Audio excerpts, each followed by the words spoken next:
It is 6:30. Welcome to the July 20th, 2026 regular meeting of council. Now call this meeting to order. Any announcements?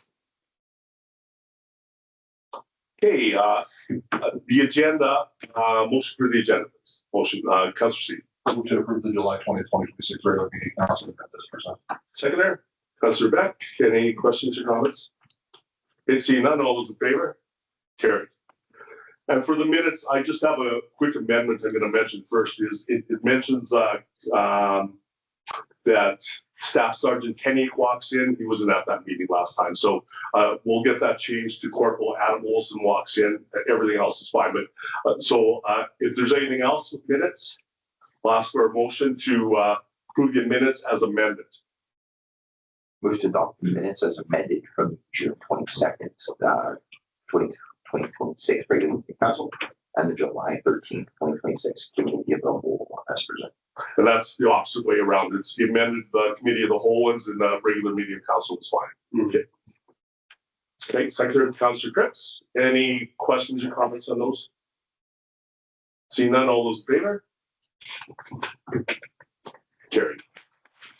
Okay, we will move down to administration reports. We'll start with City Manager Roslyn Paul-Liebert. Good evening, Mayor and Council. The first report I have is the RCMP member strength increase request. Administration is seeking Council's direction whether to initiate the formal process under the Municipal Police Service Agreement to request an increase in RCMP member strength from 9 members to 10 regular members. The City of Warman has experienced significant growth over the past 15 years, with the population increasing from approximately 7,100 residents in 2011 to an estimated 14,500 residents in 2026. And during the same time, our CMP member strength increased from 6 members in 2012 to 9 members in 2017 and has remained unchanged since. Administration has discussed the city's policing needs with Staff Sergeant Gian Marquis, as well as Staff Sergeant Jason Tanya, both of whom support initiating the request process. Approval of this recommendation does not commit the city to funding an additional member. It just authorizes administration to formally initiate the request process and obtain cost information for council's future consideration. And the recommendation I have is that council authorize administration to initiate the process to increase the RCMP member strength from 9 to 10 regular members. Motion, please, Councillor C. Move the council authorize administration to initiate the process under the Municipal Police Service Agreement to request an increase in RCMP member strength from 9 to 10 regular members and obtain associated cost estimates from the RCMP and public safety. Second. Councillor Beck. Questions or comments? Councillor C. So just a couple points of clarification. I wholeheartedly support that we get another officer here. Even if they do come back and say, yeah, we get 10, we're not under any obligation to take them until the members made available. Right? I also think, just for council reference, and obviously I do lots of research on this stuff, is that realistically we should probably be thinking we'll be closer to 11 or 12 based on our population data, and just across it could still be a little bit low as we discussed the community as a whole. But that being said, I think that the safety numbers in Warman do justify the amount of officers that we have, and knowing that our population continues to grow, I'm happy to see that we're looking at adding one more officer. Concerns that I have with it, though, are that as we discussed before, is that we're supplementing other areas around us. So I would ask if it's a will of council, or if you guys agree, that we ask the RCMP about what are the parameters for us being able to mandate whether, once we're at 90% costing, can we mandate that members are staying in our community, or how does that work out? Because there's some concerns that have been raised, and I know administration is looking into it about what percentage are we paying versus what we're actually receiving for that. So again, totally happy to add it, but I know that other municipalities are also not. I don't think that the Warman taxpayer should be paying for them. Yeah, I just wanted to thank administration for the chart that shows the number of members to the residents, and certainly this year you can see that number certainly increasing since 2012 and everything, but certainly this year it does help bring that number back down, especially knowing that we just finished doing the census and we have new numbers coming up. So and I think also this year we're requesting that before we get to the to the 90% threshold of 15,000 population. I think it makes sense to put that request now and see what we do. Other questions, comments? Councillor Cripps. Yeah, I've been thinking about this laws too, and it would be really nice. I don't know what we're allowed to mandate or not mandate, but it would be really nice if we could control the portion of what is, like, if the province's members, like if our members are at 9 and province is only at 3, but we're still paying it, like that seems ridiculous to me. And there needs to be a way where we can say, okay, you know, you guys are paying a minimum of 50% of the officers in town, or we're just not going. Maybe we look at pulling out of that regional RCMP, because if we have 17 officers at full capacity and we have, you know, we're paying for 10 and they're paying for 7, but they're spending 9% of their time outside of the city of Warman, that doesn't really seem like a good use of taxpayers' dollars. The most efficient way. I think there needs to be a way to hold the provincial government accountable for their share of the bill too. You know, I don't disagree. That's why I will support this, because it says initiate. I need to know more information. I think all those points brought forward are important. I was shocked, and it was shared at the last meeting, that we are close to paying our full allotment of 9, which was the shock to me. I thought we were closer to the 6, which made things more understandable, that we respond really well to emergencies. We do things well. We're missing some of the things like speeding, but we're only paying for 6. But that's not true. We're closer to 9, where the shortfall that we're hearing about is really coming off the provincial allotments. And so we need that clarified. I think that that's one that we really want to push, that the provincial one pays first.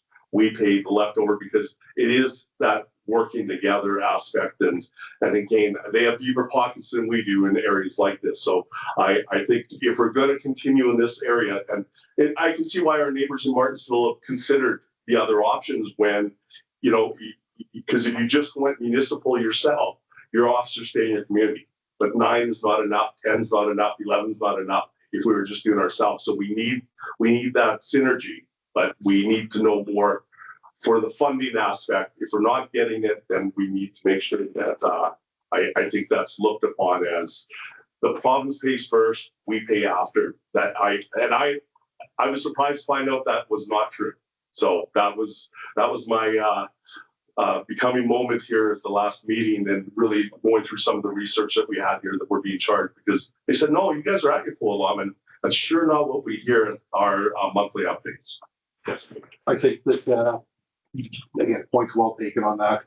That was something that, again, and I know I spent more time probably on the RCMP than even I should, but that was a total shock to me as well, that we're paying, because it's always been reported, even before I was on council, that we don't pay for members anymore. And then it's supposed to be adjusted at the end of the year, and they figure out, you know, time away and all this stuff.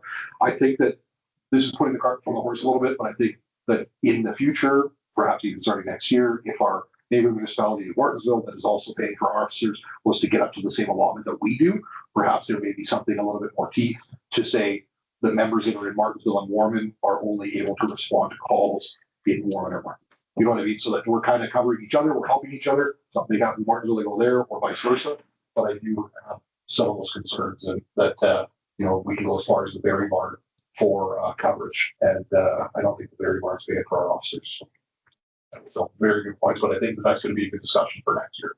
Well, I think we keep that discussion going, and you know, I think we can even maybe have a meeting with RCMP once with some of these pieces of information, because I think we want to get to a good place. We want great policing, that there's no question, and we've always said we'll even spend the money, and we've gone to our staff sergeant, said what you need, and there really hasn't been that ask, but this is us taking the initiative, which I think is good. So anything else? Well, Councilor. Yeah, just in terms of time, obviously, we're kind of talking, you know, it's a cost, you know, let's talk about value for service, you know, in terms of that. Obviously this year, like, we need to plan well in advance for requesting that officer. So, you know, certainly, like, I do see 2 separate issues here, and I think, you know, administration can certainly work on both, you know, with this. If this were to, you know, pass it through.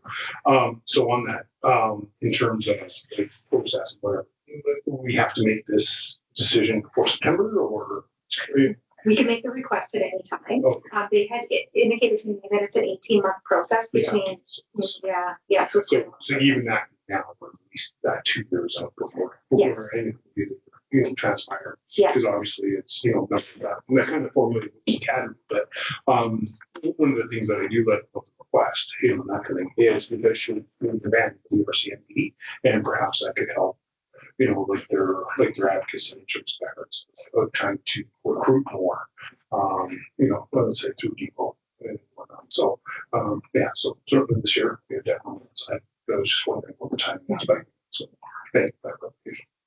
Okay, I'll call the question then. If there's something else, all those in favor? Is Chris in favor? Sorry. You give us a yes too if he wants. Just share teams like on here. There you go. In favor, Chris? Thanks. Okay, thank you. Carry. Okay. The next item I have is the RCMP multi-year financial plan. So the RCMP has submitted its multi-year financial plan for the 5-year period beginning April 1st of 2027.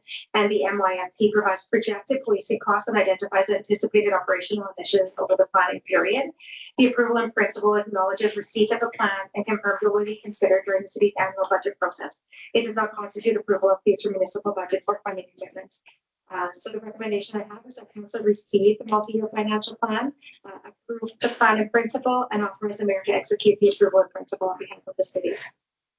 Okay, motion please, Councillor Singh. I move the council receive the RCMP multi-year financial plan for the period of April 1, 2027 to March 31st, 2032 as information. But they also approve the multi-year financial plan in principle as required under Article 17 of the MPSA and authorize the mayor to execute the approval in principle on behalf of the city board. Second. Councillor Cripps. Any questions or comments? Okay, seeing none, all those in favor? Carried. Okay, we'll move down to Director of Planning. Thank you, Mayor Belichick, members of council. A few items for discussion tonight. The first is the discretionary use for a daycare in Legends Plaza. Administration has received an application to establish a daycare within the commercial unit in Legends Plaza. The rules daycare is discretionary use within the C2 commercial district. We did review the application, determined they complied with all applicable zoning requirements. We also sent notice to property owners within 100 meters. No concerns or comments were received. Our recommendation tonight is that council approve the discretionary use application for a daycare. Okay, motion please. Councillor Cripps. I move that council approve the discretionary use application for a daycare within the C2 commercial district at Legends Plaza as identified in Appendix A. Second. Councillor Beck. Questions or comments? Councillor Z. So just a couple of things on this one that, I turned away. One, and I did have a chance to mention a couple of things to Director Health just as you walked in here. The report by ICR is full of so many errors that I'm kind of disappointed in it. It still says there's a grocery store coming to the community and you buy this. Clearly AI generated and it's of very poor quality. That being said, I would like to see a little bit more about the gated access to the playgrounds. Like it says that there's going to be, a secured access between the daycare itself and the proposed kind of playgrounds they have on the side. I'm curious to see how that would work because that's not in any of their drawing. And whether that would block another business or would be behind or how that would work. It's on the one truck. Is it? Yeah, just to the north. So where's the? So basically that the last bay on the commercial building would be refuge right now. And then that would be the area beside refuge, kind of where the garden is. No, I understand that, but what I'm saying is that did they not say that there was a secured access from the daycare to the playgrounds? I think they're just talking about the fence around it, and then there'd be a gate on that west side. Okay, I misread that. I thought they kind of had like a no, not like a. They won't have like a basically corrals or whatever you want to call it kind of thing. Okay. It would be just a gate on this west side. Okay, and then the other thing that, and again, I'm kind of a little bit of some moral back and forth here for me is that in their full report they list all the businesses that are there, they list all the great stuff, and they don't mention 5 buds that's right beside the I think that that's a very selective representation, and I'm disappointed that ICR would do that. So for me, I understand that we do not have a specific bylaw that prevents it from being anywhere specifically as far as the cannabis store is concerned, and I do support cannabis retailers. But I think that if this was a school, there's no way that I would say yes to being that close to a potential cannabis store. But seeing is that I don't believe that we should be sticking our fingers into commercial enterprise. And if people want their kids to go to a daycare that's beside, that store, that's entirely their choice, and I stand in the way. So just a couple of concerns just with the report that I feel is a little bit there's stuff purposely left out, and I don't appreciate seeing that from them because I think the company's better than that. Sorry. Yeah, I was gonna mention through verbally today that there is still 5 beds that's just to the north of the existing business. We did remove that section from our bylaw a number of years ago that alluded to Councillor Seed's correct. We did used to have a section in our bylaw that didn't allow daycares within a certain radius of cannabis stores. However, after a few years of cannabis stores being here, kind of the hype, I guess, had worn out a little bit. I don't know if we necessarily intended that it'd be right beside, but we did take that section of the zoning bylaw. So there's that requirement for any separation. Okay. Councillor Beck. Yeah, so my questions do revolve around the space also in terms of, getting from the indoor locations to the outdoors security, right? That kind of stuff. How would you like to see the plan of that? And just, I guess, ensuring that it's not going to inhibit with businesses around there. Not gonna. I'm like, I do like the let's say pick up the drop off and and let's say the easy access for for parents to be able to get their kids certainly deliver and pick them up. At the same time, they seeing what the plan is from the connection from the outdoor space to the indoor space, and just making sure that they're that is secure or that plans are in place for that. Basically, in the conversation we had with them, that they would walk the kids down the sidewalk that's directly in front of the commercial businesses, and then take a hard left and down to the entranceway in the playground. There wasn't any sort of Councillor Seed point, fenced in area or underground tunnel or anything crazy like that would get access to the playground area. It would just be basically supervised transportation, I guess, if you want to call that. And obviously, it's going to be incumbent on them to fill in that space. I mean, so obviously, it's like it's not set playground wise now. No, yeah, that whole area would have to be constructed. And just in terms of obstructing business, we don't feel like there's going to be any obstruction to business in the location it is right now. It's just dirt. And when we sent the notice around to business owners, we did include a graphic, I guess, of the playground area, and we didn't receive any concerns from the business community. Okay, so none of the businesses that are existing there now Commented on the application. commented on it. No. And even the owner of the site didn't. No, and we actually sent a letter directly to him, and he had already, he's aware through ICR and the leasing and everything that this was coming, so he didn't have any comments. Just a couple comments. Again, we're in high demand for daycare. There's it's one of those pressure areas. I guess I envision that a lot of it will be just like schools when they're leaving the grounds, that you're going to have adult supervision walking with the kids that way that otherwise are indoors. And then once you're in the gated area, again, you're supervised by adults if you're ever leaving. But I do think that we're having a fair amount of retail space that's available, and I guess using it for these types of things seems to make sense from my guy's point. It is a business, and the people, the employees of the businesses around that area now have a place that they can maybe have a daycare close to them too. So it's not ideal. I mean, it'd be nice if we have a large one that's in the works and coming right away. And we have a few smaller ones, but these are again, I think, a part of growth in a community like ours, that we have empty space available. So I support it from the vantage point that we need it, and it's empty space that will be used in a way that we probably need right now. Just to Councillor Seed's point too, we initially did have, when they first came in, a pre-application meeting with them.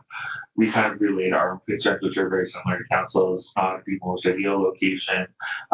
Definitely wanted a plan in terms of how you do pick up, drop off, what parking spaces were going to be eliminated, that type of thing. And they were quite adamant that they felt like this was a fine location. They did bring up actually because of the close proximity to commercial that parents might utilize it better working in different areas of commercial. So we just basically said, okay, as long as you provide us kind of all the information we need, we'll move the application forward. But we do acknowledge it's not the most ideal site for this type of thing, but Markville Drive is success. Yeah, so just one more, I guess, question, just in terms of, like the transportation plan from the inside to the outside, play spaces. If there were any issues on out front, can we request that, that the transportation happen up and behind, like in terms of, yeah, they're behind the building? Yeah, I'm pretty sure we can request pretty much anything. The only, I guess we just have to see the interior layout in terms of how the kids are getting into the building. In situations like this, I'm a little bit hesitant to make too many suggestions because then it opens us up. I don't want to say liability, but if they move forward with our suggestions, if something happens or it doesn't work out quite the same way, they could come back to, well, the city required that or the city recommended this. So because they did provide us with their kind of pick up drop off plan, it does, at a high level make sense. And I don't think it's going to cause that many issues just because of when the mall starts to get busy and all those types of things. I recommend you go with theirs initially, unless we see any issues after operation, and then maybe try to work with them on some changes. And then, so this year, like there'd be no traffic access between the like refuge or refuges now. Correct. Yeah, they're going to be actually having some nose-in spots that are going to block that full access between refuge and what would be the future playground. I guess. Yeah, so like there again, take the vehicle back away from that. And certainly helps bring in a little security. Yeah, I think they were, to your point, didn't want vehicles driving directly alongside or adjacent to the fencing. Just the discussion here brought up 2 points that I think are important for us to consider as well. And again, supporting it. I think that, and we're all familiar with that meeting hall or whatever you want to call it. Once the Legends Medical is out of there, I bet you there's going to be 80% less cars in that parking lot because that's what's driving it all. The only thing to Councillor Beck's point is that with that, I'll call it alleyway between the playground and stuff, has that been approved and or acknowledged by the fire department? The reason I ask is that is the only access to the north part of that building for an emergency vehicle. So I would want to make sure that the fire department is okay with that because all interior to that is going up and around and in through a very, very poor back alley that runs behind there. So I just want to make sure that as part of the fire plan, it would be. Oh, you're talking about with the close up between refuge? Yeah. Oh, between that playground and refuge there, that's a little alleyway. I agree. Most people don't drive down it, and 99% of the time you probably never need to. Yeah. But I'm just wondering that if there was an event in there, the fire department was required to come. Do they have access then properly to get there? I'm sure that there's something to figure out. I'll definitely have the conversation with fire chief. Yeah, just because I thought that might be I don't think a full apparatus would fit in there right now. It's pretty narrow, but. I know he's looked through the council package today when he came to the office, but I'll have the formal conversation with him about it. So we want to make sure that we're thinking ahead. Yeah. Any other comments? Is that need to be amended to the motion subject to our chief signing? If council wishes, I can probably a kind of an idea. I mean, I doubt at this point the fire chief to council's point. I'm sure we can find if there is an issue solutions to it. But if council wishes to put that as an extra condition on it, it would be the only way we could, I guess, revoke the approval if there was major concerns. So if you approve it without the condition, I mean, and the fire chief comes back, I can have the conversation with them. It's a little harder to do enforcement. Yeah, no, 100%. So with this here, I would like to ask if you could have like at least subject to the fire chief's review and approval. So making an amendment to yes. Motion. Yeah. Okay, so just a friendly amendment, just add it to it. Yeah, sure. Okay. Yeah. Subject to the fire approval. Okay. Just want to get some clarification around the amendment, because when I look at the entire site plan that's there right now, the same concern that's raised with the distance between the proposed where the playground is going to be and the refuge location. and fitting a fire truck in there, could that not same discussion point be raised around the Dairy Queen building and getting to the sides of the Dairy Queen building or the RBC building and the sides of the RBC building? I look over at the one with the aesthetics clinic piece in it that runs east-west. The building runs east-west. You can't get a fire apparatus inside the boulevard there. So is the amendment even necessary, given that the rest of the site has similar issues already? Okay, I'll just call a point of order here first. Before we're discussing the amendments, we're doing it as a friendly amendment, so we're adding it to it. You're discussing that it shouldn't be added though, is what you're saying. We don't need it. That's, I guess, the point that I'm asking is it necessary given that the configuration of the entire site? I guess, like from my perspective, it wasn't something that we saw as a huge risk initially. I don't still see it as a huge risk. However, I don't necessarily think it's a terrible idea to get the kind of sign off, I guess, from the fire chief. In terms of the other buildings, they're at least existing. I know the fire chief did review the site as a whole. We initially did that layout. And you could argue that, you know, there is access if fire had to, say, drive up on the boulevard or drive through the drive-through or whatever to access each of those buildings. But I hear you, and I guess that's why we initially didn't do it. We didn't see it as a huge risk. But at the end of the day, I don't necessarily think it's a huge issue. It's very easy to get done, and it can be an extra check mark, I guess, for our comfort level. Sorry. I guess it forces the check mark that it's happened, where if we just say he's going to look into it, then we can't really come back and say it did get done or it's not approved at that point. So it does have merit in my mind that it's at least something that's been looked at, that the discussion's been had with the fire chief. To be fair, Councilor Tully, I probably dropped the ball a little bit in terms of I should probably get fire chief to take a look whenever we reconfigure a parking lot. I think the risk is low, and that's probably why I did it initially. But at the end of the day, again, when we reconfigure a parking lot and there's this kind of access or whatever, I don't think it's ever a bad idea to just have to look at it. And just to that point, like understanding that the differences is brought up by Councilor Tooney, that those were existing, those were part of the plan, and they were much to what Brad is saying. They were originally approved by the fire department. My only thing is that we are eliminating an access or egress point in the parking lot, that's part of the original plan. And that's why I just want to make sure that the fire department is okay with it. Again, it's probably a rubber stamp, but at the end of the day, I'd rather be safe than sorry. And I don't think it would cost anybody anything. Okay. Yeah, no problem. Yeah. So on this, I do feel that the review from the fire chief is necessary for my support. And I'll, with this year, the fire department has determined that they are supposed to back up an apparatus, like whatever. And this year, effectively, their council seat point takes away the, the access point or the egress point there at the end of the building, right? That good. So with this, to me, it forces the fire chief to at least look at that and make sure that the mitigation methods employed if access was needed to the back alley, because there again, backing out of there if you need to go that way, or be having the ability to drive through, whether that requires at that point their paving or whatever to do that. So because that's already existing on the fire department's books and that thing, and we're aware of that, I would have the fire chief. Okay. Okay, I'll call the question, but I want to just confirm who moved and seconded. It was Councilor Cripps and Councilor Beck. So you support the the friendly amendment, and you second.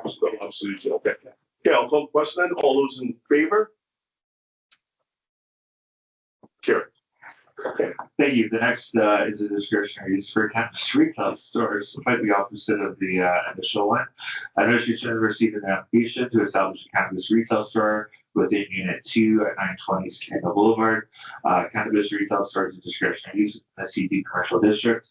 We did send notice out to residents within, or sorry, I should say landowners within 100 years of the application, and received no comments or questions back. Our recommendation tonight is that we approve a cannabis store for Unit 2 920 Scandal Boulevard. Motion, please. Councilor C. I move the council approve the discretionary use application for a cannabis retail store at Unit 2, 927 Boulevard. Second. Councillor Beck. Questions or comments? Councillor Krebs. We don't pick winners and losers. It's just so disappointing that there's no ingenuity left. Like we need another cannabis store, or pizza store. Like it would be nice to see some people come in with some new ideas instead of just, oh, I think those three are making money. Let's get work. Like, I know it's nothing to do with anything. It's just disappointing to see where I don't know. Like we need another cannabis store. Three's not enough for a community of less than 15,000. But we don't pick winners and losers. But that's my piece. Okay, any other Councillor C? Yeah, much to your point, we don't fit the winners of it. That's all it comes down to. And at the end of the day, we all see the comments on social media about different things, a dollar store or a pizza store. And the reality is, if they weren't being used, they would be illegal. So if the opportunity is there, if people want to bring in a business, short of it being, something really weird out there, if 10 more cannabis stores want to open up in the Warman, I'd support them because they want to come in, they want to employ people, they pay taxes. That's what it's all about. So I'll note too, this is part of the new building that will be built on site, and there will be some other more intuitive kind of applications for part of that. So hopefully it'll impress council. 2 more points.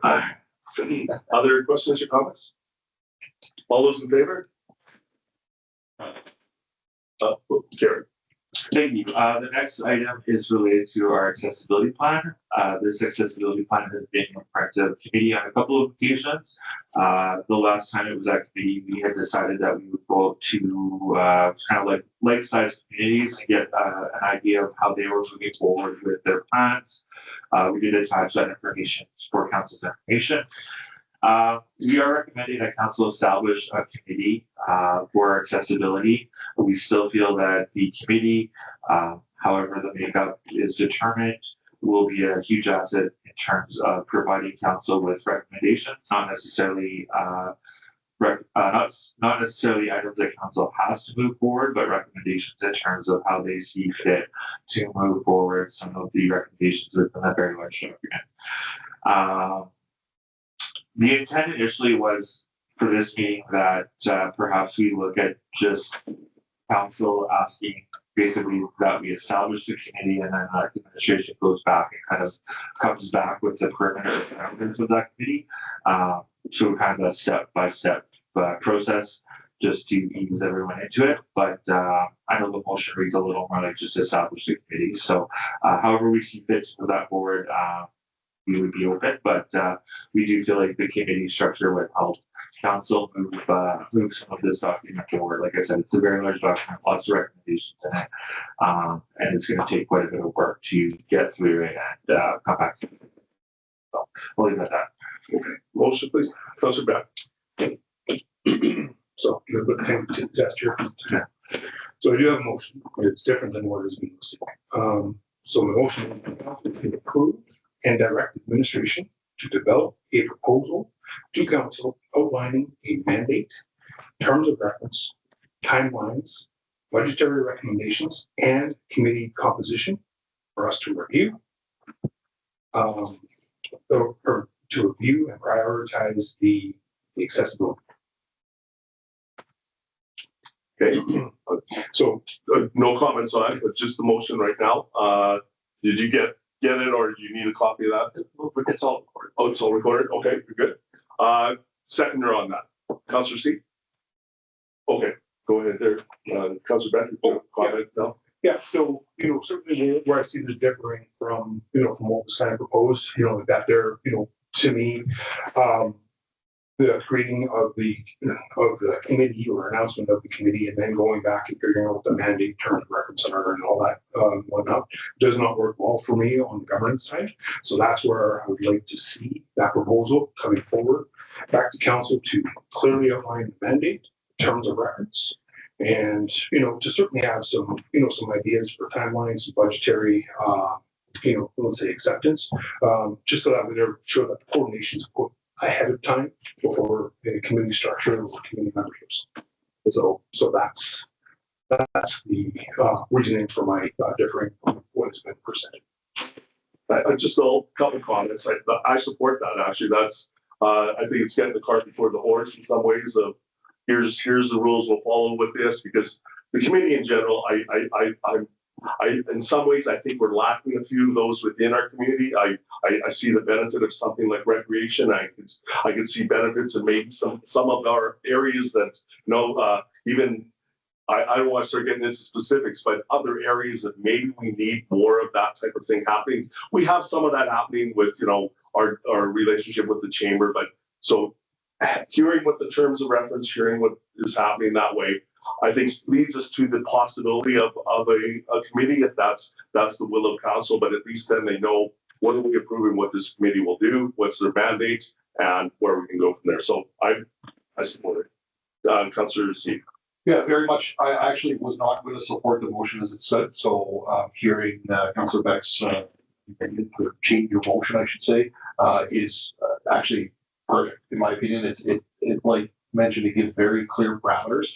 And part of my concern is that, like, from a high level, I think it's a no-brainer to have an accessible advisory committee within the community of Warman. That makes perfect sense. But even in the report that we saw, months ago, where it said, the green exit signs are no longer, they need to be changed out to be red. Like that's, things like that. Like that's a very small scale thing. But I've always experienced that when residents have come with concerns, and I brought it up previously when we were discussing this, such as a visually impaired child that was from a sister community walking to the wrong washroom because there was no braille to indicate what it was. I think it was 3 days before Director McGonigal had that rectified. So I don't think that there's anything that's willfully ignorant within our community that people are doing, but you don't know what you don't know. So I'm absolutely open and intrigued to hear what suggestions could be there, but I want to be very careful that we don't run into situations where they go, you know what, you need to put in 2 more elevators at the Legend Center because we want them. And it's a committee that has no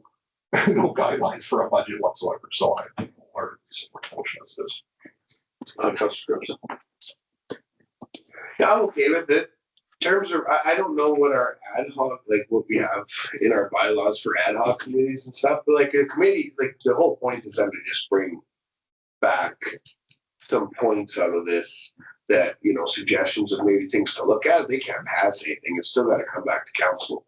And I don't know if we have something in our bylaws in terms of reference for an ad hoc committee, but so every time we want an ad hoc committee, are we going to, do a brand new terms of reference and budget for it? Like you're talking about, you like it and you'd like to see more of it, but is it more than an ad hoc committee that we're looking for?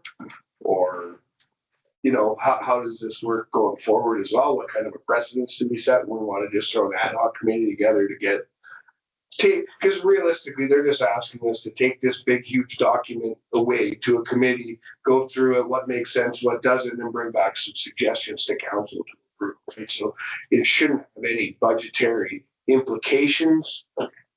It's just an ad hoc committee to create less work for council when we break down this entire. So I'm just curious. This is a set of precedents right now. Every time we want an ad hoc committee, we have to do in terms of reference and budget. We will be going backwards a little bit. You'll see come to either the August or September committee of the whole meeting where we will be looking to develop these sorts of procedures and documents for other committees that we have in place as well. Yeah, basically we're looking at creating with help with the city clerk, basically a policy that outlines kind of the structure, general structure, and mandating of committees. Perfect. I completely see the concerns that Councilor Chris is bringing up. I think the difference though is that, and many of us have been on different committees, a lot of times there's recommendations like we'd like to look into this, or we'd like to look for that. This report has very clear and tangible numbers that are on it. And my concern is that people without effective knowledge maybe of the kind of big picture of it might look at it and go, yeah, look, this report says we got to do it, so we got to do it. And I don't want to be in that situation where it's like we're not talking about $50,000 here. The city is perfect in compliance with everything. I think that there needs to be a lot of looking at, they talked about, I think at the senior center, that they needed to change the knobs on the cabinets because they weren't accessible friendly. like, stuff like that is a little bit facetious. And if the senior center needs to do it, they know what they need to do and they'll take care of it, right? So that's where my concern is just more of like, I'd be fearful in this specific incident or instance that a committee comes back and goes, just do what the report says. So I think it's a little bit different than just a general recommendation of what they're looking at. I think for my administrators, especially I can understand the kids, but it would be partly our job to manage our committee and make sure that, they're working in line with where council's heads at with the document as well. I think, we're gonna make sure that we're not bringing back recommendations about, $50,000 to change door handles or whatever type of thing. I think we would try to not only exert police, but police that a little bit before it comes to this table, just like we do a lot of that type of stuff. So. Yeah, and just your comment about the ad hoc, I actually see this as probably a long-term committee, because this is a green document in a lot of ways that but you're just having a different lens on it. And I really do type like the recreation people that have those insights, but I think it also gives the council members that are a part of that recreation committee a chance to justify some of those things that, no, we can't just build a pool. This group can't just make a motion to build a pool. Here's some of the challenge. So some of those discussions, it becomes more, it gets back to the community. So I like that we're going to do more with the potential with more with the groups, but I don't see this one as one that just is here and then gone. I do see something that we're getting. Maybe it's like only twice a year they meet, but it's something that it's a bit of a opportunity to to see get different perspectives.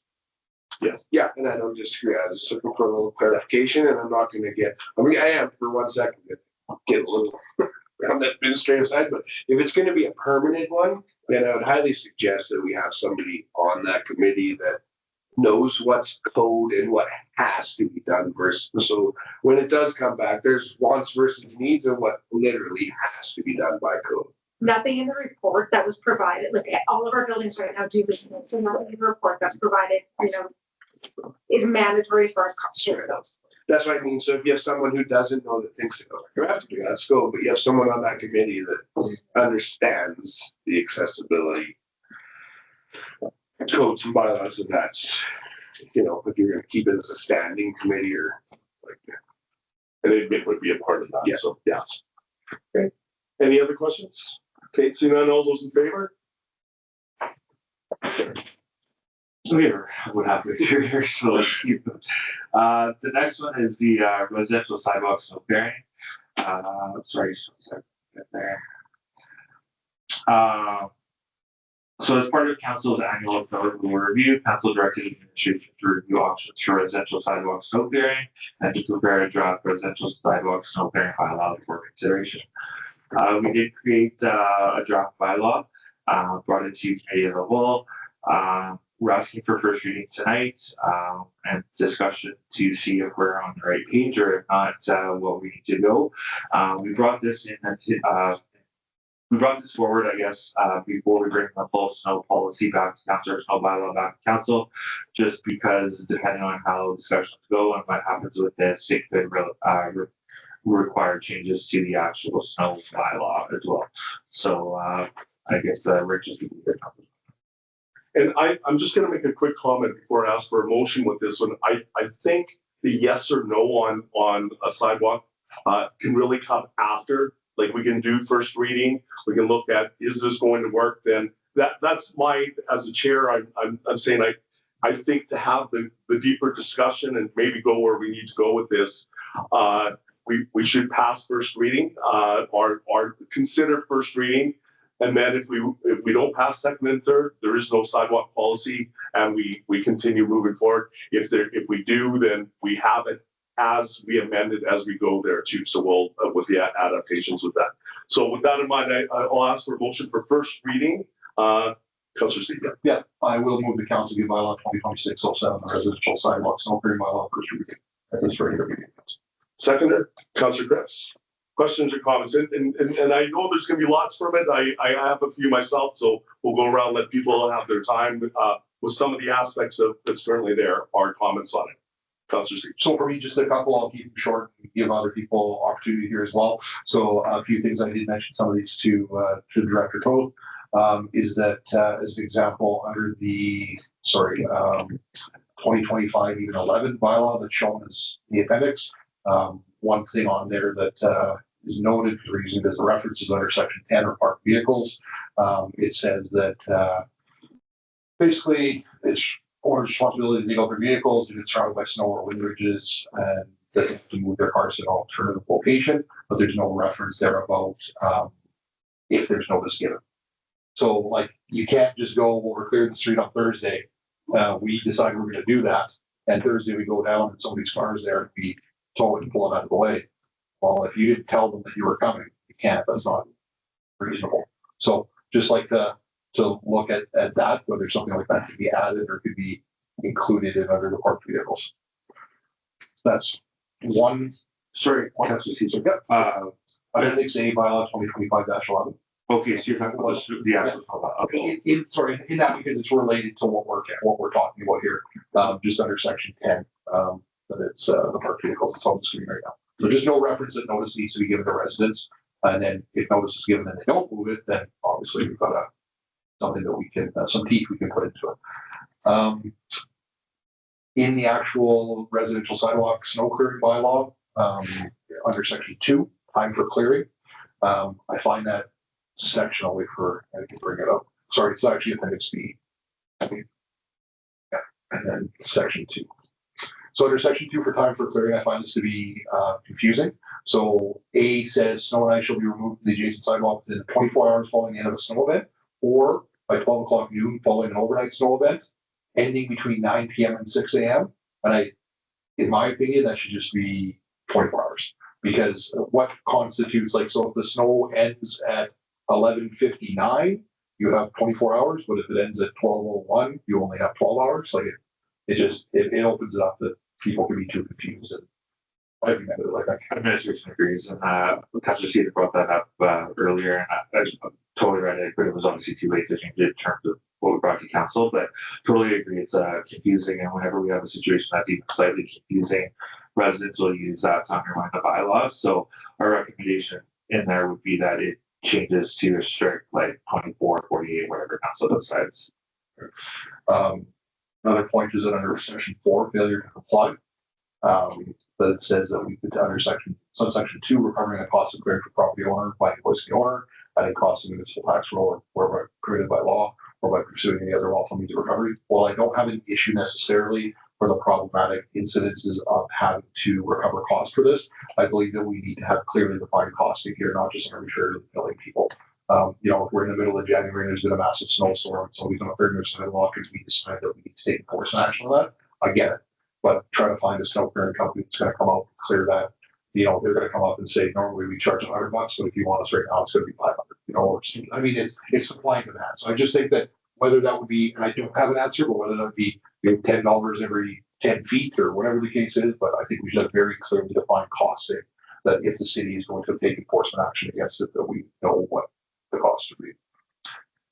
So from administration's perspective, the plan that was we would do, as per purchasing policy, 3 quotes, kind of early fall, late summer type of situation, and to nail down a contract before winter with whatever that cost is.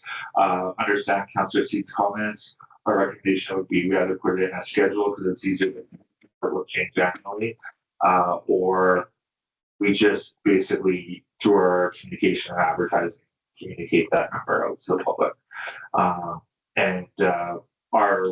We would have a contract in place with a contractor who, at the end of a big snowfall, we give them a list of properties or what have you, and they would go in and then we would have that cost in a contract before the first flake of snow fell.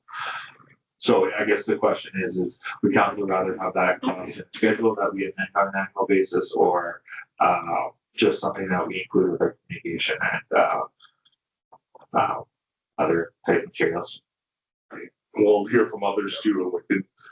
That may come through, and if we weed that out as we go. Yes. I'll just leave my point on that, and then I'll stop and see what it's going on. For me, this isn't a for-profit thing. I get that nobody's saying it is. So I would much rather see, even even over a schedule that has to be constantly changed every year, I'd like to see just a set in stone price. And if we had decided that 3 years down the road, look, we lost $1,000 last year, we need to change it, so be it. But I don't think it's something to count for over a year. So if it was, and I just totally be serious here, if it was, it's $200, to clear this walk in front of your house. If you don't take it once, notice it's given, whatever it is, 2 or 3 times, so be it. Like, I have no issues with that whatsoever. Maybe it costs us 250, maybe it costs us 150, but at the end of the day, it's more than accessible. Again, our thought was we would direct bill whenever we get billed. So if we hire a contractor for $10 a meter front, that's what we bill out to the homeowner, and that would be communicated to them.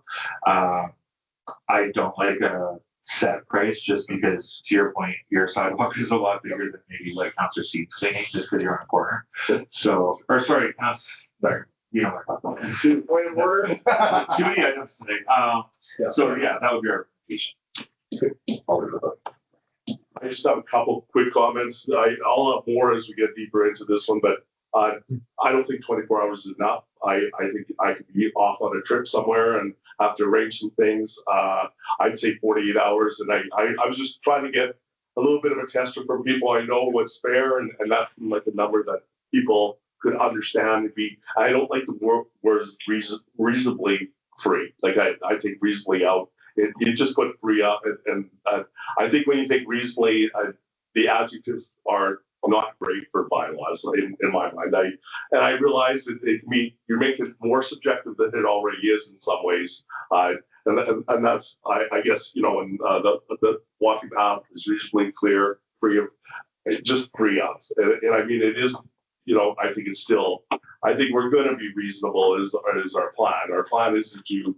If people have tried to shovel things in, it's flowing on. We're not going to be tickling them. So I think, but I think in the spirit of it, in my mind, the spirit is that we're all responsible. And I hope this actually brings out a whole snow angel program. So if you see somebody on your block that can't get their sidewalks done, that you start really encouraging that whole area of supporting your neighbors that need some of that support, because that isn't also the goal of this too, is the people that don't have the ability to necessarily do their own, that it's a major expense or that we're not being neighborly. But that's with communications, and that I think we have a community that we've already seen that happening with snowfall. So I think there's lots of possibilities with this, that this will get everybody that's not doing it. That the goal is that let's help each other and have walkable paths. Yeah, there's no guarantee with the bylaw that someone's going to leave their house and walk on absolutely pristine sidewalks from home to wherever they're going, because this is a complaint-based bylaw.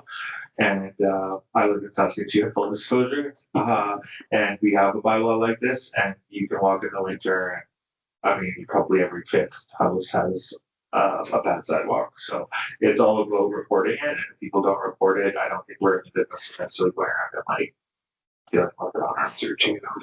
Yeah, searching out's good, but other comments for first reading? Yes. I guess as far as if we're establishing this going to be first reading tonight, what are sort of the communication methods that we're looking at getting this out before residents? Because I can speculate all I want about my 6 feet of front yard and how snow removal bylaw is going to impact that, but at the end of the day, I've got 6 feet of front yard, and that is really going to impact me very minimally in comparison to many other people. So I'd kind of like to know, how are we going to get this information out to residents, and how are we going to reconcile to just sort of some of these actual snow removal bylaw, and how that impacts bylaw and sidewalk clearing. So the big thing with our snowpack bylaw that it kind of has an impact on sidewalk is where we store snow. So that section would probably need some work, although it does allow flexibility. We could also put a time limit or a time period that this sidewalk bylaw is in place for. So maybe it's in place for November to March, and anything after March is treated a little bit differently. I guess that's up to council.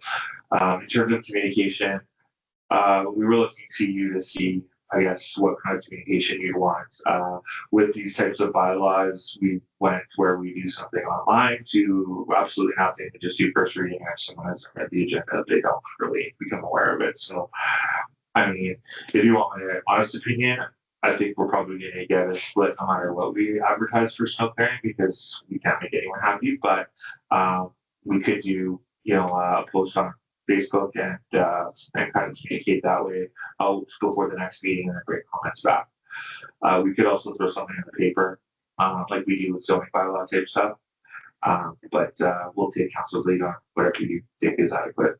I just don't wanna create a situation where,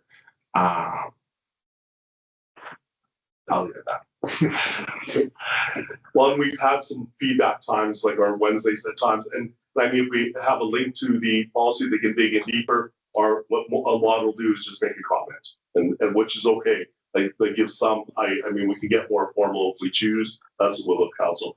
Councilor Beck. Just to be sure that you were all finished. Yeah. Certainly like the 24-hour time clock, like was discussed. Yeah, to me, 24 hours, that's not enough. And quite honestly, I would, my personal thought is for 24 hours to be, or what's it like the time aspect to be just removed, not whatever, right? And just set the expectation for standard of maintenance. I definitely agree that they were reasonable or like reasonably free of ice and snow. Certainly provides that gray area. I do agree that should be identified as to what it is. But I think the overall purpose and strategy that we should deploy going into this is looking at it as our sidewalks being able to be utilized, for your walking and those are walking community. So whether or not you want to stick like an actual range in there, but to be free of snow and ice, that's pretty high bar. And I'll give you a prime example for me. This year, I can try and keep my sidewalk as clean as possible. However, without a snow event, it doesn't matter. In northwest wind, from the northwest, it has a big open lot where, when they care home snow that's built up on their property, not causing an issue to anybody, blows across the street. I mean, I have to be up to 24/7, So between myself and my neighbors, we actually do, I think, a pretty reasonable job of clearing our sidewalks and taking on that responsibility. Setting the 24 hours, I think it's, a bit of a high bar, especially if you're, like everybody still has to go to work, manage a family, all those other things and whatever. 24 hours is just not enough. So I think as long as we can set the parameters of, showing that a homeowner is taking reasonable responsibility for some sort of clearing in front of them where the path is walkable, whether we say 2 inches, 4 inches, I don't know, that kind of thing. I suppose that there could be debated, but to be free of snow and ice, snow and ice is an incredibly high bar. And also, like I said, it doesn't take a snow event. So, with that particular aspect, and I realize not all homeowners are going to be affected the same way. There's quite a few residences that don't have any sidewalks in front of the property, so I imagine this wouldn't affect them at all. So that could be a third of our community right there. But with this year, those residents out there that do have either special circumstances or things like that, I foresee yeah. And I think that's what it needs. So, okay. Councilor Steve, go ahead, anything? Go ahead. So just again, there's going to be a much larger conversation with all of this, and I gather that. But some thoughts here as well, just to fill in with the council, kind of where my head is at on it, is that I think that we need to do something with regards to sidewalk clearing. I'm not convinced yet that it needs to be citywide. And with that, I'll give an example. So I think most people know where I live, so I'm on a corner of Crystal Springs and Broken Crescent. With that as an example, we have very heavy traffic in the morning, foot traffic on kids, because there's, off the top of my head, 3 bus stops that are very close proximity to that intersection. So, in the morning and 3:15 or whenever the bus is stopping in, there's a kind of influx of traffic there. That being said, I am fortunate that neighbors, to the west of me, we kind of take turns of snow blowers clearing each other's way, and the kids are walking, so we always ensure that through the crosswalk is clear, so to speak. But then if you look at, that's on Brooklyn Crescent, but then if you look at Crystal Springs as an example, being not an arterial street, but definitely being a priority street, a feeder street for everything else, the snowplows do come by and they like routinely push onto the sidewalk.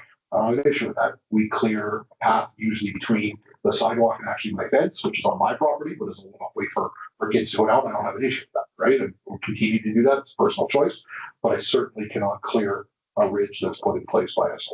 I mean, it's just not going to happen. There's no physical way I have the capability of doing that. So I think that there's, some discussions, and I talked a little bit with Director Colton, that I think that maybe we need to look at as almost an overlay of where are the bus stops? Are they on arterial streets? Are they on, like a bus that stops on Brooklyn Crescent? I don't have an issue with my kid. I mean, they're older now, but even when my kid was in grade 1 or 2 or 3, walking along the edge of the road to come home, no issue whatsoever. I would never allow my kid to walk on the road on Crystal Springs. That's an example. Way too busy, way too much traffic. So I think that we almost need to look at a hybrid approach, and that's going to take time. It's going to take effort, but I think that just a carte blanche policy across the city, I think would be ineffective. Much to Councillor Beck's comments as well, there's areas of the city that just have grass to the dirt, so there is no sidewalk. So what's the rule there? Is there a bus there? Is there not? So just something you have to look at. But I'm also glad we're having a discussion in July and not having this discussion in September. Well, I guess, yeah, thanks for the comments. In terms of timing, I think there has to be a time associated with bylaw. I don't have a bylaw because I don't know how we do enforcement if there isn't. So, but I agree the 24 hours would be too much. I think maybe with this one, because there is so many different things around the council state, maybe it's important to hear from the public and see what they say in terms of how we move forward. I do feel like that might clarify some of, are we going too far with this initially or not far enough initially? And maybe we take some more time in terms of implementation. Maybe this bylaw isn't fully implemented this winter. Maybe we, start to communicate it and look to maybe have something like this next winter. I don't know. But I'm just, what I'm hearing on the table is not, we can't water it down so much and then try and enforce it. And we can't make something so complicated that it's like impossible to enforce. So it almost has to be, I understand what Councillor Seed saying, but it almost has to be a citywide bylaw or else nothing, because for us to start like picking and choosing areas and trying to work with the school board in terms of where school bus stops are, it becomes really cumbersome and it's difficult to do right now the way we do it. So let alone if we're trying to like locate that in strategic spots. So I just throw those out. I'm not by any means trying to comments that we received around the table today are useful, because they are. I'm just saying if those are the comments that we have to probably take a different look at this as a whole. Well, and I think as my initial comments, whether we have one or don't have one, I think is we decide that after but this allows the investigation of that to happen. Because I think if we don't sort of move down this pathway at all, then we don't have one.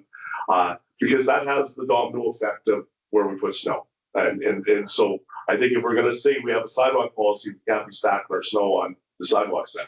So, which, what are we going to do about it? We have to have a plan. So I think there's two aspects of this that we do need to give you direction, and probably in August, are we August, September at the latest, because it will have a direct impact on snow removal. I just want to point out, administration was aware that if we have a sidewalk bylaw, we would change where we could sidewalk. So we were on that one, and that was one of the reasons we brought this in advance of the snow bylaws. Absolutely. I'll leave it at that. Any other comments right now? And yes, that's great. I'll just say I'm kind of leaning towards where you are, where it's like snow bylaw, don't have a snow bylaw, I don't care. I promote, like, hopefully it's, for me, it's not about enforcement, it's about trying to promote people to clean their sidewalks and community helping the neighbors that can't clean their sidewalks. Where it holds teeth for me is when you got the people complaining about Warman's lack of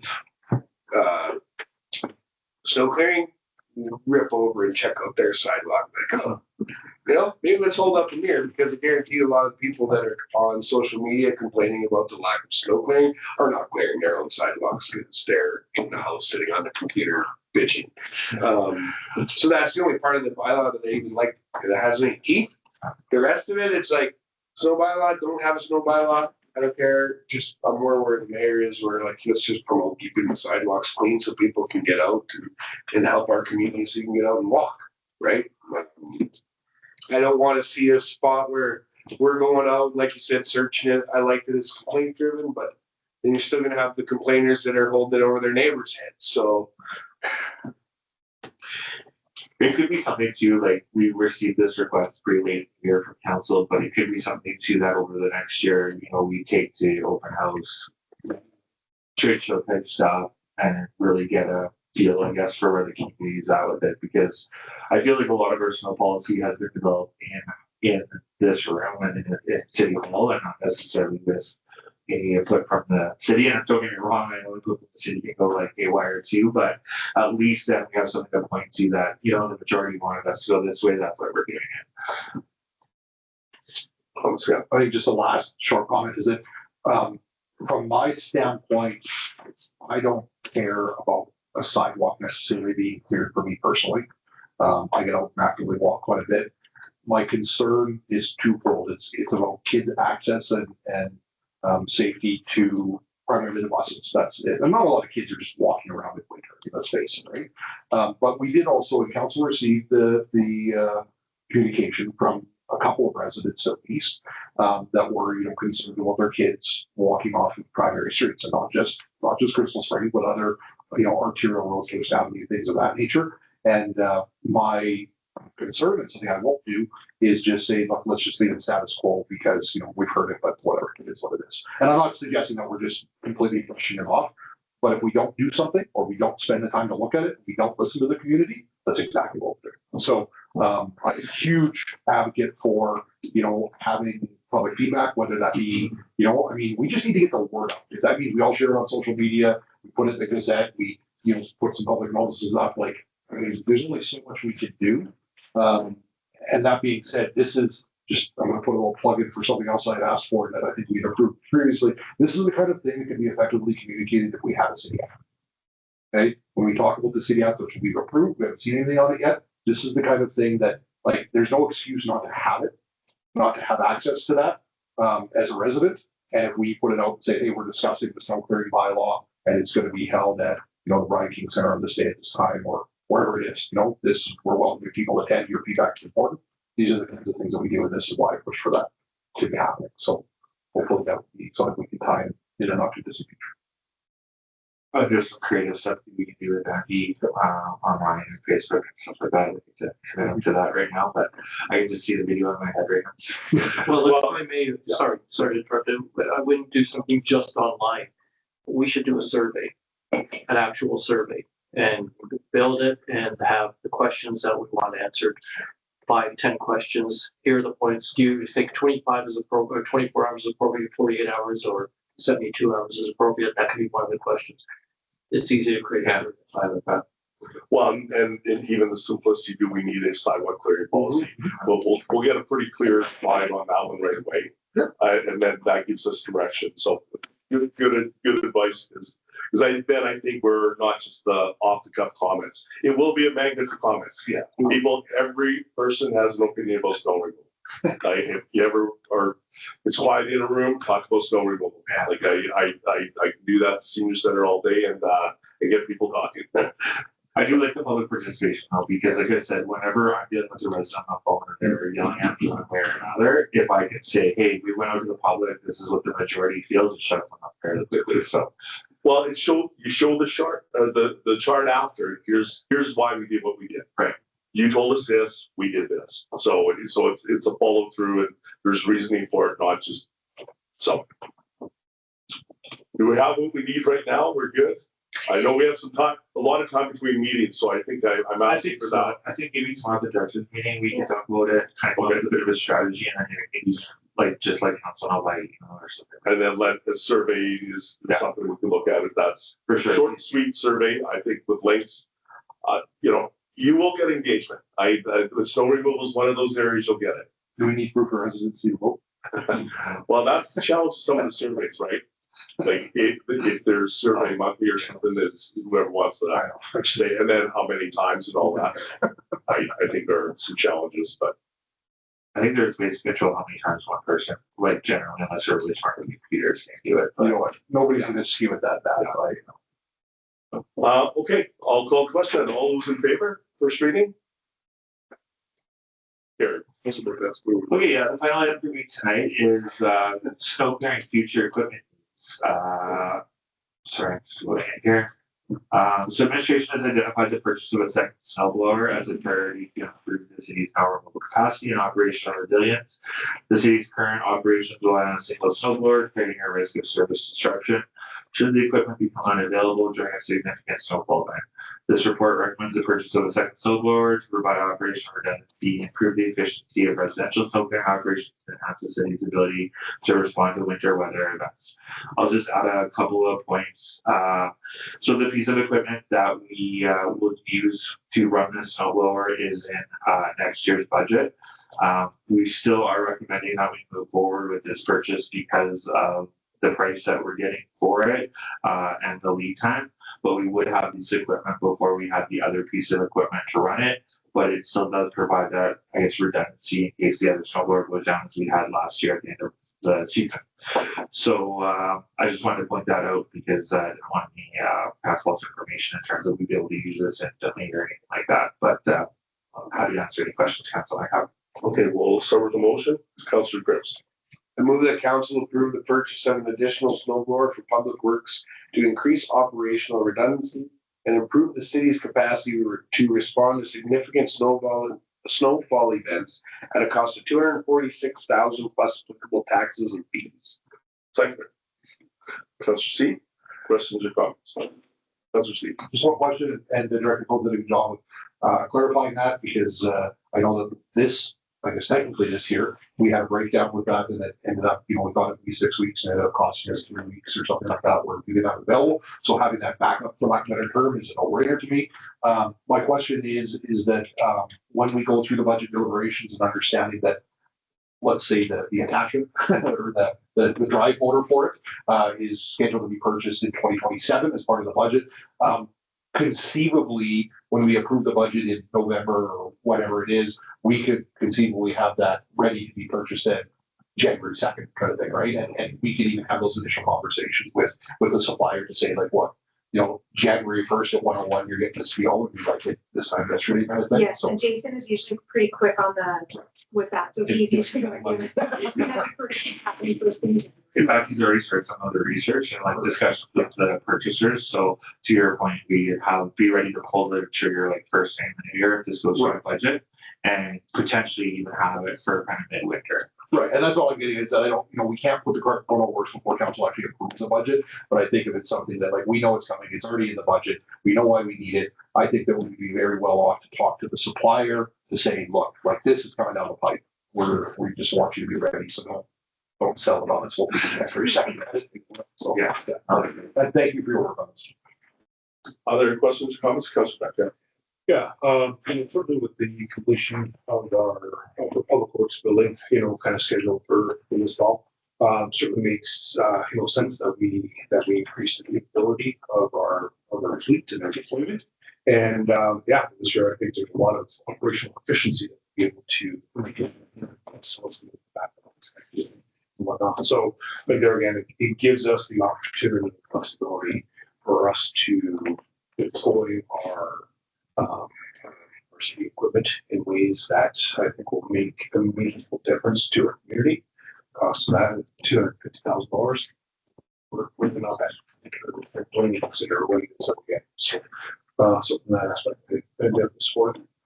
The good thing about this piece of equipment too is the kind of answer she's putting.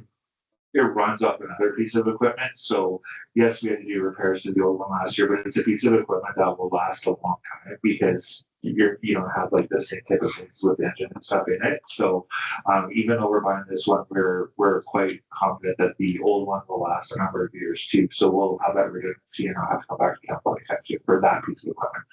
And all others I can't guarantee, but That's right. Any other comments? Okay, seeing none, all those in favor? Carried. thank you for the line. Thanks.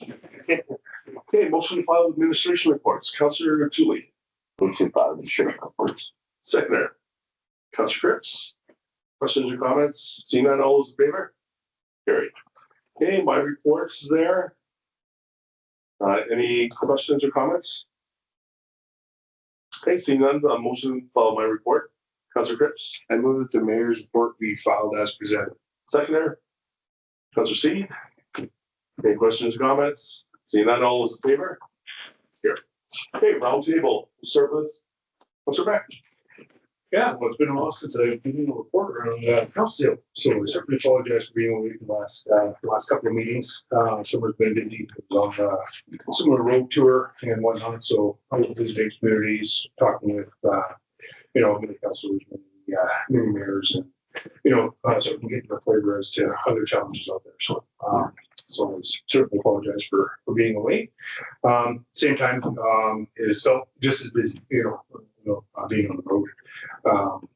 As compared to regular months. So, one thing I will say, I just came back from the SUMA golf tournament, and with that there, again, many discussions each time that I'm off at these events and whatever, and I think in terms of ties back to Warman. So this year, one of the tournament organizers from Midale, this year she was essentially following me home because her daughter was here in the hockey skills challenge, or that. So like there again, like there's those ties almost back here. Had a chance to golf in the set of 4 with Adrian, also from Melfort, and he knows the fellow there on the screen. So certainly this year wanted to pass on hello, so I couldn't do that beforehand, so I'll certainly do that now. And yeah, this year, in terms of us in the city of Belfort, in terms of some of the challenges out there, there's a little bit of synergy there. So we had, chance for really good discussions there. And there, just a great opportunity to talk to Warman and also, urban challenges. Similar size communities out there. So from that aspect, it was really good. Beyond that, I don't have much more to report, but I will say some Canada Day, this year, obviously we did pivot our location due to weather and whatnot, and I thought that was actually handled quite well. During the time that I was there, different activities, and that whatever. So even though that we were on pavement, and whatnot, there were still bouncy castles, there were still, places for kids to play, things like that, whatever. So I think that worked out reasonably well in terms of that short time to pivot. So, so thank, good job to our elected representatives that, that there, pivoted there, and also to the recreation, making those changes.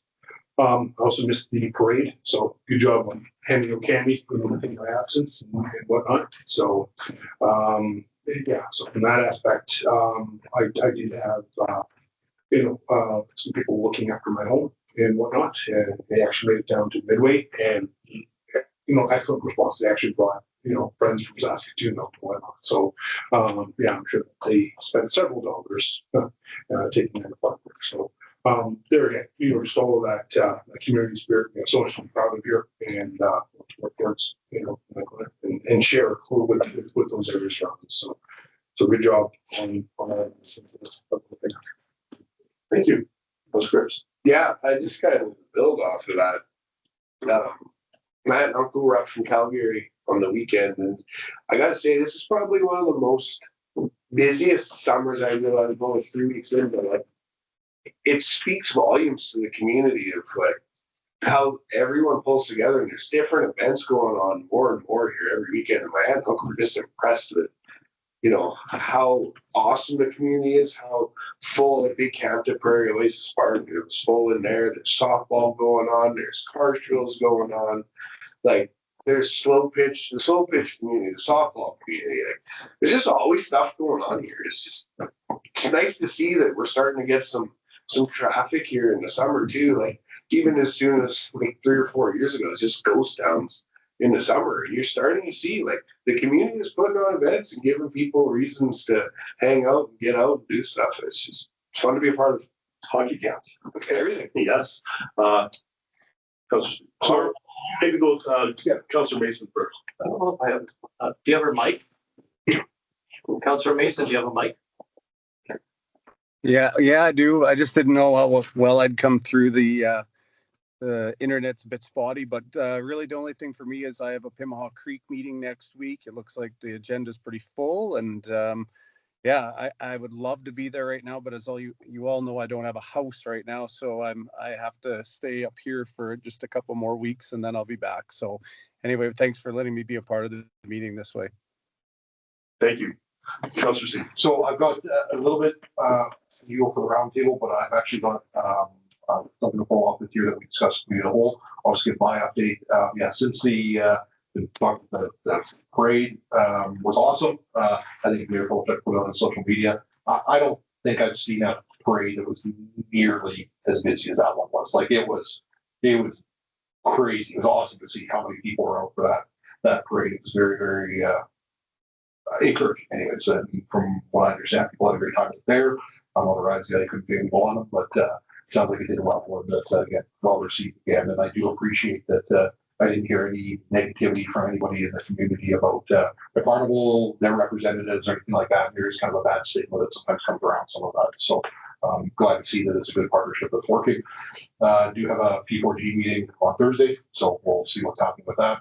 Kind of the latest update on that is that we're still waiting to hear more on what Corn Park is doing. That's what it comes down to, and I do have the questions that will be prepared at the last committee of the whole. For us to present, and I'll be presenting on behalf of the council because their Phil Chuck is chairing that meeting for that event. That being said, I wanted to follow up on the discussion that we had at committee of the whole with regards to the data with the speed sign that was received by this council. And with that being said, I have let city manager and the director both know separate motions, so I would ask them to bring forward that I would like to present here today. So the first one motion would be, and I can give copies of these to Andy, I've got them written down. So motion one would be that the council direct administration to prepare a costed traffic calming options report for Crystal Springs Drive, potentially for either raised crosswalks, speed cushions, narrowing, signage, or any other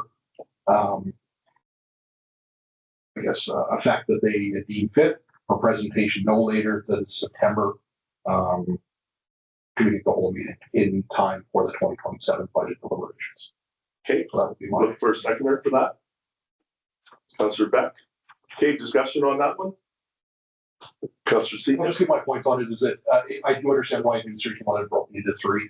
Essentially, what it's coming down to is that the speeding that's happening on Crystal Springs, and I did send you guys text on Friday. It was nice to see that the RCMP were out, but they were out. They want to stop and left, and I didn't see them for the rest of the day. Not that they weren't there, but I just there's definitely the data there shows that we have significant concerns, and I know that I've been I one of myself that I bring it up all the time with the RCMP, but this is coming on 6, almost 7 years that I've been advocating for this, and the numbers are, I'm glad to see it because they are supporting the concerns that I've continued to raise.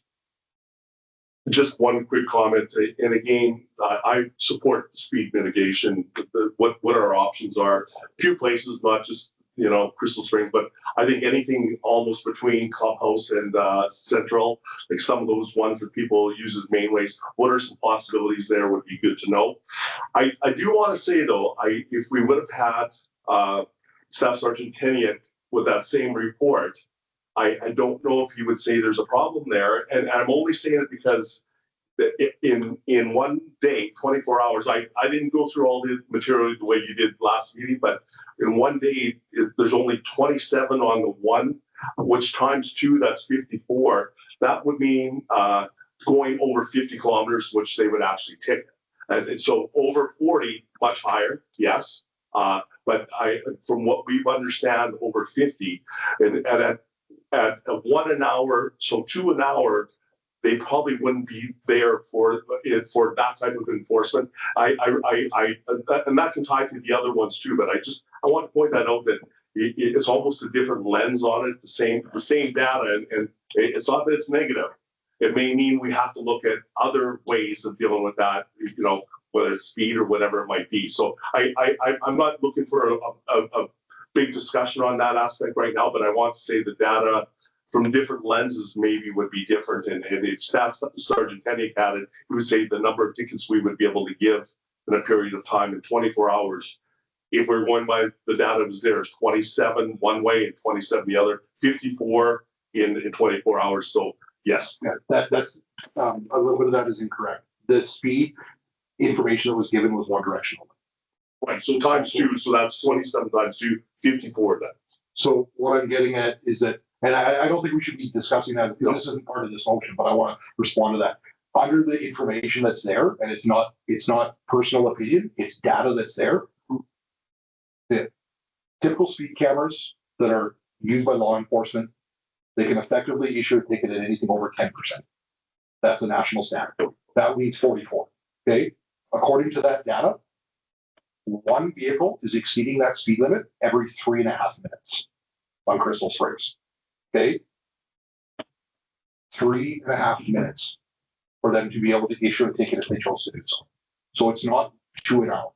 It's potentially one every 3.5 minutes. That's what I want to clarify is I use 50 or over as when we're talking about, again, and we can get into the discussion, but I don't think it's appropriate right now. I also gave to administration with part of that the stopping distances that are required for that. And at 50 kilometers an hour, the sight line coming north to south on Crystal Springs is not achievable based at 50 kilometers an hour. You cannot see the crosswalk if you're doing 50. Yeah. So I don't care if they're doing 50 or 51, they can't stop at that stop sign or at that crosswalk. Yeah. And just to add to that point, going off the top of my head, so correct me if I'm wrong, but I believe that report was from January to March. Correct. So you're tracking at slower speeds in January to March.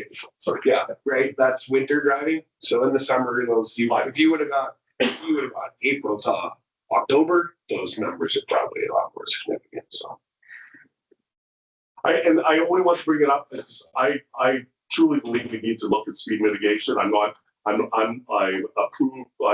to support the motion, but I just want to make sure that the different lenses, because part of looking at what we can do, we'll say, what will the RCMP, what can they do?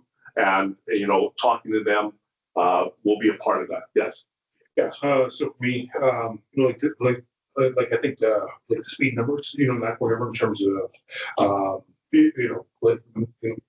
pure volume and whatever. I think it's nice to have that data in terms of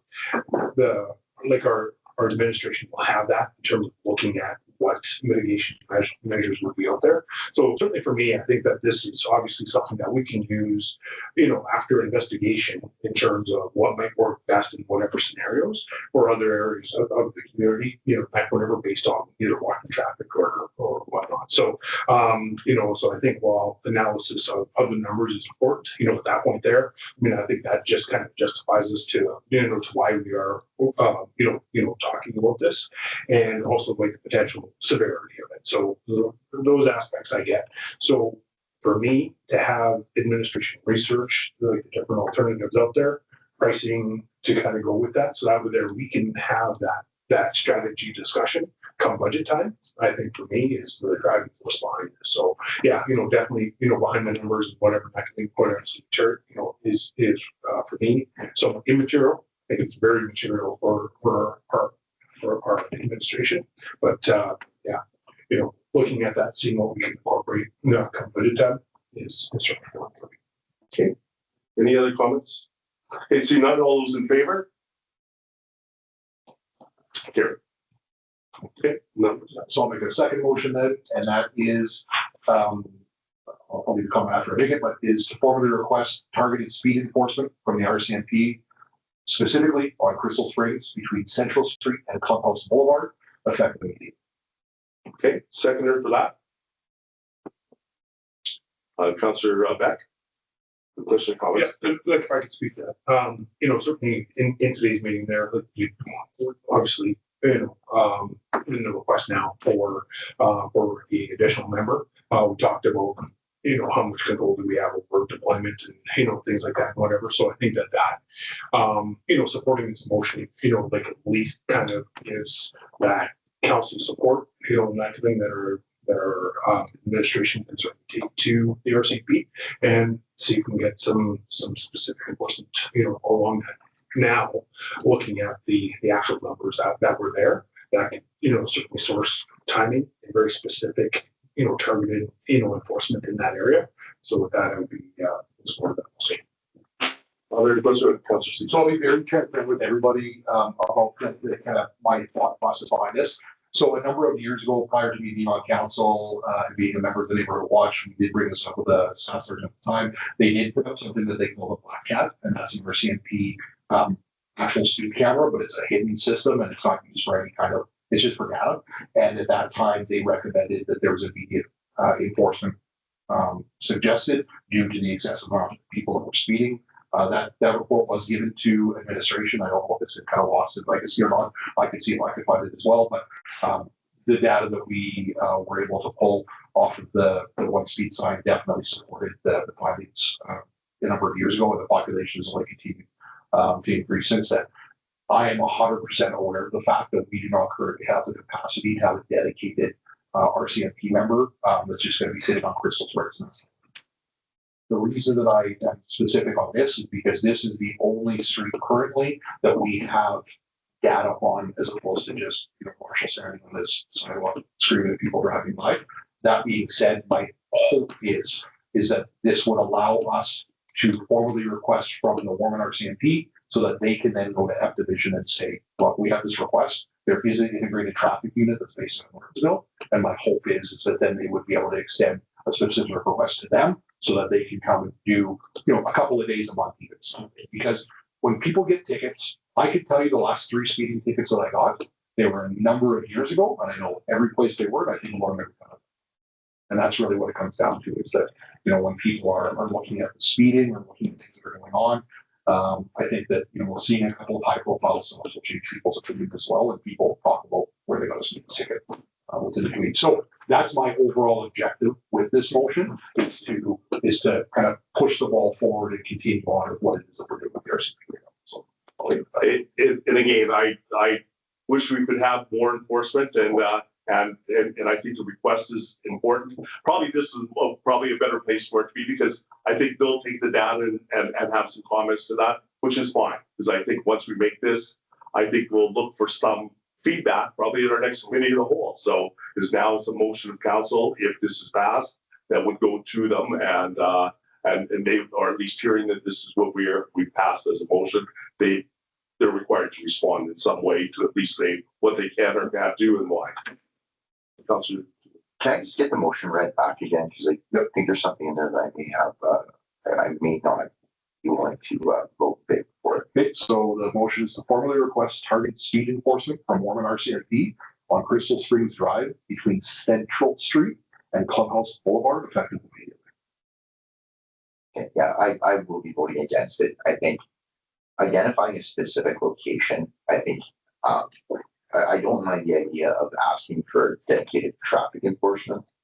I just don't know if, I know that you got some data and some information that that's a location where there are some excessive speed issues. However, I truly believe that's not the only place in the Warman where there are speeding issues. And I think if we're going to target one particular location, I think that does a little bit of a disservice to the rest of the community. Other questions, comments? Actually, I was kind of along the same lines. I'm okay with the targeted speeding. I just don't really like that we say at this location. I agree. It's, you can say on the Centennial between Central and Clubhouse, or between, pick some main drags, Clubhouse all the way down.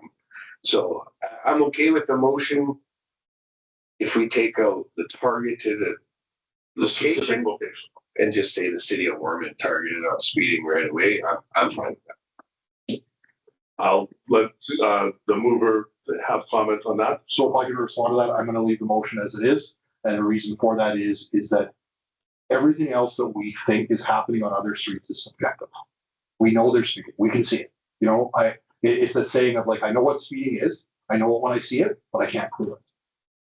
Right now, the data that we have off of the sign is provable data. And that's, for me, again, remember, part of the motion and the reason that it is only the same Crystal Springs between these two locations is because that's where we have effective data right now. That doesn't mean that the RCMP, if we request that they do speeding, can't go anywhere else. It doesn't mean that they can only sit there and have to be there for 24 hours a day. All we're asking by this, or all I'm asking by this motion, is to say that this is a specific area that we want them to look at. It doesn't mean that they're not looking anywhere else. So that's the reason for it, is that it's backed up by data that we actually have on paper that's from not subjective. That's why it's pretty cool. Councillor Mason.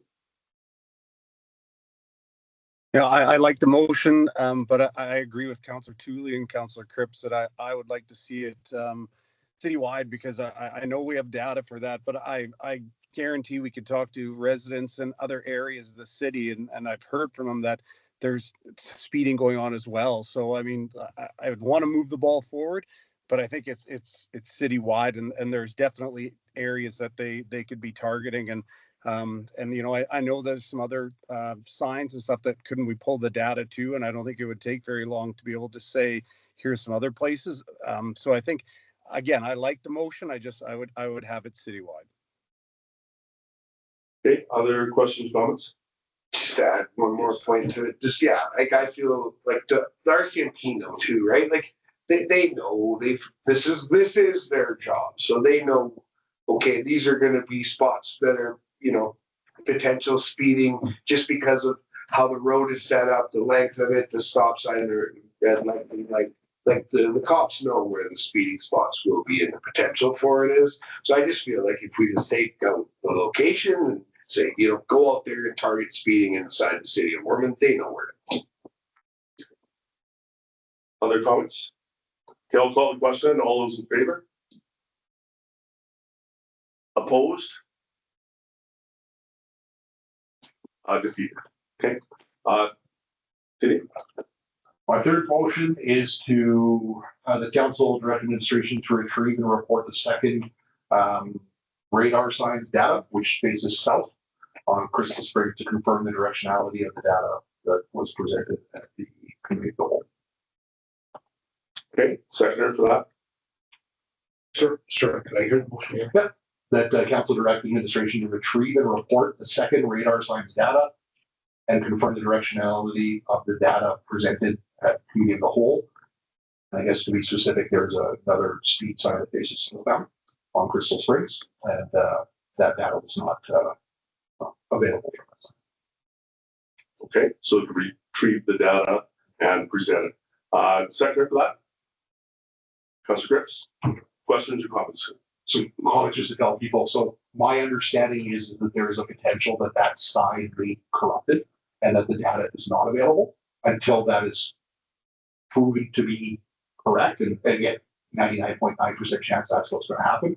Then at least we can look at options for the 2027 budget, whether that be, you know, an SGI funding grant, or whether that, you know, that sign be relocated somewhere where just the sign flashing is good and we don't need, or we don't think we need data off of it, and potentially look at replacing it or doing something on there. And the ultimate goal for me here is to be able to, in fact, determine definitively whether that sign is operating. I was just gonna ask a question. Does the one on Clubhouse, does it record data or does it just show you your speed? It records data. So I'll offer another thing. Can we just say all of the signs in one would be collected and reported? Like I like that, just because we have at least 3, right? Yeah, so we have 4 right now, but that is different direction on Clubhouse and 2 on Crystal Springs. Okay. But what Councillor Steve's right, the one facing northbound traffic, we've attempted to get the data off of it. We can make another attempt, but it seems to be corrupted. And then we would know the other 2 are whether they're corrupted or not. So we pulled the data off the one so far. I think they're okay. They're fairly, so they should be fine. Are you okay with Yeah, that? I'm okay then, so I would reread it then as retrieve and report the second, or retrieve and report the 4 radar signs data and confirm the directionality of the data that was presented at community. Is that Maybe like in there to like, if, I don't know how you word it, but basically if there's an issue, bring back replacement or in budget time or something like that. I don't know if that has to be in there, because if we're asking reports of data, you can say there's an issue, okay, then we can deal with that. And that's my ultimate goal, Yeah, is just to I figure see out what's working, right? And it will also be interesting to be able to, as Councilor Cripps has alluded to, is that the data that we have was for January, February, March, and April. It included nothing past that. So even getting, May, June, July, I think would show significant information, and either it's continuity of what is there, or maybe there's an increase in speeding, and I wish that would be honest. Other question, comment, Councillor? Something that came up there that had been a thought that actually I had previously, and it's just triggering for me, is that do we have any information, just, we've got the data with the number of vehicles speeding, but do we have anything related to time of day, and it is. There's nothing there. No, but sorry if I could interrupt you on that. It is not, according to the information that was provided on the newest speed system that we have, there is nothing there specific to the time. It's only specific to the date. When the RCMP did their Black Cat reporting, it was, at this time of day. And I don't know if I've done quite a bit of research into it. There may be opportunities within the current software to put that as a setting. So that would be something we just have to look into. And I think that's what my goal of option or motion, my third motion is, as well, as just to kind of get some of that, because that is very relevant. When we can tell people that, don't bother coming between 2 and 4 o'clock, because forget it. But, if you look at 7:30 till 9:30 as a drag strip, obviously very effective there. Well, I've got a point that goes back to that too, is that at the end of the day, with motion one, researching traffic calming measures and that kind of thing, if we can identify a specific problem between 3:30 and 5 o'clock or whatever that is, moving with traffic calming measures, which changes the layout of the street, changes some of those dynamics, would enforcement be a better option than physically changing things? And that probably is something that I would really want to know before I would put my hand up one way or the other. Is if there is, again, if it's something where, 2 times a day, 3 times a day, there's some targeted enforcement time frames in there, because that's what the problems are. And I have my suspicions that, you look at when it's school starting and when it's school ending, maybe that's part of it, or when are people rushing home to get kids off to activities. There could be some correlation between some of those things. Because if it's, isn't an issue between 1:30 and 3 o'clock in the afternoon, or 10 o'clock in the morning and 11:30 in the morning, kind of thing. So I will have, I think, some more specific questions like that when we actually maybe have some of the recommendations. Sorry, I went off on a side tangent, but my apologies. Any other comments? So just a last comment on that. That is absolutely like a viable option under the first motion that was passed. Is that's why it's preparing cost and traffic calming options report as they see. So whether that means they want to put a concrete barrier in the middle of the road, or they want the RCMP, whatever administration comes up with, obviously. We'll stay on this motion now. Okay, from both of you. Okay. Anything else with this motion? Seeing none, all those in favor? Everybody else. And you got the last one, the for and against people. Okay. Okay. Anything else? Okay, Councilor Tully. Oh, we're round table. Round right. That's where we were. The only thing really that's going to be coming up here for me in the near future is legislative board meeting next Monday. Just kind of take advantage of a slightly reduced council schedule, and maybe that Monday seems to be a good evening for the meeting. So that'll be about it. Okay, thank you. Okay, we will move down to other reports. Tributed, Councilor Cripps. Sorry, can I have a point of clarification before we move on to roundtable? Sure. Can I make a motion before we skip roundtable? I don't know how it works. Like, I'll let you work. Okay. Can I make a motion that we direct Warman RCMP to like, So the previous motion that was on the table That's right. without the specific area, can I do that? you can do that. I'll allow that. Consider we were at roundtable when those happened. I will allow that to happen. You need to read it again, or Do you we're want me to good? read it, so you have the wording? Like, I'm fine. Because I have it recorded, so if you could read it again. I just agree. Okay, I'll read it. Yeah. So those specifics would be that council formally requests targeted speed enforcement from Warman RCMP. Seconder for that. Councillor C. Any more questions or comments? Councillor C. And the comment here from me would be that, while I can share the understanding that we needed around Warman, I am disappointed that we didn't do specifically with the Crystal Springs, and I would like to see that where we have data, hopefully off of the 4 signs, that we can then specifically say these are the areas that we need to look at. But any enforcement effectively still pushes the ball forward with the RCMP, and that's the overall intention with this. But I think that it would be an injustice to the residents around those speed signs that we have that off right now to not pay a little bit more attention to them. But we're not paying attention on it because again, it's just that's the depth. Any other questions or comments? Is seeing none, all those in favor? Carry. Okay. Okay, and we'll move to bidder report. Motion, please. Councillor C. I'll move to the 2026 community report. Seconder? Councillor Cripps, any questions or comments on that? Councillor Dooley. Just clarify, I think I missed the word June.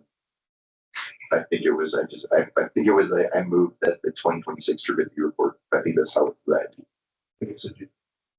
Okay, we'll take it as written there, the June 2026 community report. Okay. Any other questions or comments? Okay, see none, all those in favor? In favor there?